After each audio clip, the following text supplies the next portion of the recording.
대통령의 강복절 기념사에서 자유민주주의 체제를 위협하는 반국가 세력이 곳곳에서 암약하고 있다 라고 이야기를 했죠. 의원님, 저 박근혜 정부의 개헌 문건은 제가 지금 저 질문하고 사실 전혀 있잖아요. 다른 이야기를 지금 하고 계십니다. 제가 지금 질문하고 있잖아요. 천천히 말씀하세요. 왜 과음을 지르세요? 말씀하십시오. 실장님, 네. 여기 싸우러 오셨어요? 아닙니다. 저는 국방부 장관으로서 이중일을 하고 있기 때문에 전 장병이 보고 있습니다. 그러니까 전 장변이 보고 있으면 정상적으로 대답하세요. 그리고 제가 지금 질문하고 있는 중이잖아요. 질문 내용이 틀린 말씀을 하시니까 무슨 정리합니다. 질문만 내용이 틀렸어요? 틀린 거 지적해보세요. 네, 박근혜 정부에서 했던 개헌 문건은 방금 의원님이 말씀하신 내용이 전혀 포함되어 있지 않고 그래서 문재인 대통령이 보셨잖아요. 저 자료가 그 내용이에요. 아닙니다. 다시 보십시오. 문재인 정부에서 그래서 수사와 재판을 강력했는데 단 한 명도 처벌하는 사실을 사람이 없습니다. 갖다가 여기서 부인하려고 그래요. 자료를 보여주고 지금 그 자료를 내용 해설을 해서 이야기를 해주는데 그리고 다시 말씀드릴게요.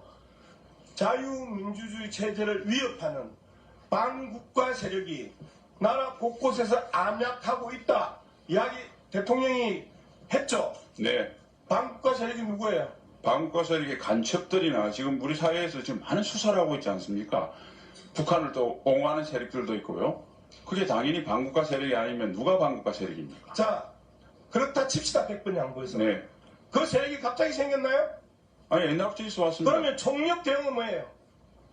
그 세력에 대해서 지금 지난 정부에서 방첩 기능이 무능화되는 바람에 여러 가지 사건이 일어나니까 경각심을 가지고 북한 체제를 옹호하거나 뜬금없이 갑자기 경각심이 생겼어요. 그래서 그동안에 쓰지 않았던 국민 총태세, 총력전 이런 표현을 쓰나요? 표현을 얼마든지 쓸 수 있지 않습니까? 지금 우리 사회에 대통령이 말씀을 하시는 한마디 한마디가 경제와 안보 그리고 국제 정세에 결정적인 영향을 미치는데 표현이라고 지금 말씀하신 거예요?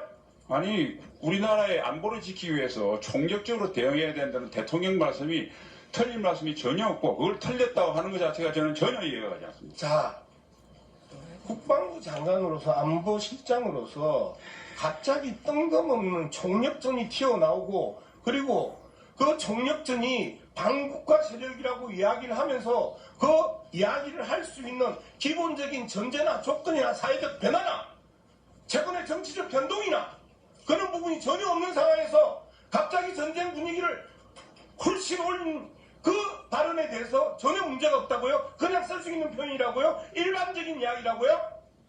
제가 봐서는 의원님께서 그에 대해 총력 대응을 해야 된다는 말씀을 전쟁으로 비유하고 우리 사회 여러 가지 안전 위해 요소에 대해서 오히려 그것을 소홀히 생각하는 게 더 큰 문제라고 생각합니다. 더 큰 문제가 아니고요. 대통령이 불과 일주일 전에 국민들이 먹고 살기 힘든데 무슨 2년 논쟁이냐 그 이야기 하셨어요. 그리고 일주일 뒤에 갑자기 반국가 세력이 곳곳에서 반약하고 있다고 이야기하면서 총력 대응을 이야기했고요. 그리고 북한의 종말을 선언하고 그런 상황에 대해서 장관 입장에서 무슨 환경의 변화나 정세의 변화나 외교상의 변화나 경제적 변화나 급격하게 그런 이야기를 할 수 있는 일주일 만에 변화가 있었을 때 그런 이야기를 할 수 있는 거 아니에요. 그런데 전혀 문제가 없다? 일상적인 문제다? 70년 내내 80년 내내 분단 국가 내내 그러면 그 이야기가 일상적으로 이야기를 해야 되는데 왜 이제까지 2년 동안 안 했어요? 예, 그 이야기를 꾸준히 하셨고요. 네, 정리해 주시고요. 국가의 안전의 위해 요소에 대해서 우리가 관심을 가지고 하는 것은 이념 문제가 아니라 국가의 생존 문제다. 이렇게 이해해 주시면 감사하겠습니다. 국가의 생긴 문제 평소에 좀 보면 양문석 의원님, 네, 정리해 주십시오. 네.